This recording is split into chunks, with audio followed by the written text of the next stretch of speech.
Haiti after the earthquake, Libya during the revolution, and at the moment in the Central African Republic where a violent conflict is raging. In settings such as these where medical teams provide emergency treatment, the physiotherapist plays a vital role. Present in operating theatres, on wards and in outpatient departments, sometimes working in cooperation with other NGOs, the physiotherapist delivers the care patients need to help them regain the best quality of life possible.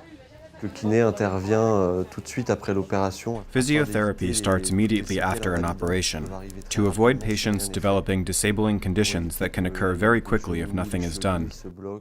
So we try to prevent stiffening of the knees and ankles and muscle wasting to get patients back on their feet as soon as possible and shorten the time they have to spend in hospital.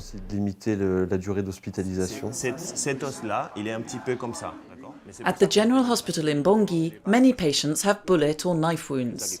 Day in, day out, physiotherapy sessions help them to recover. Tahir has 15 machete wounds.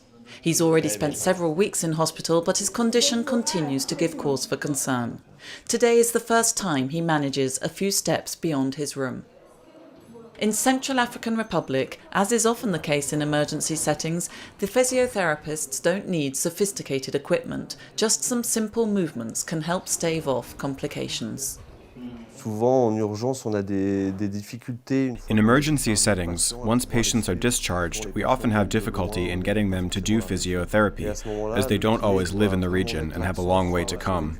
In these cases, the physiotherapist must focus on accompanying the patient and the people around him to make sure that when he's discharged, he understands why he has to keep up with the exercises. Because treating patients also means making sure that when they leave hospital, they'll be able to go back to their lives and jobs and look after their families. In countries where infrastructure has been wiped out, part of the doctor's work is helping wounded people regain their independence.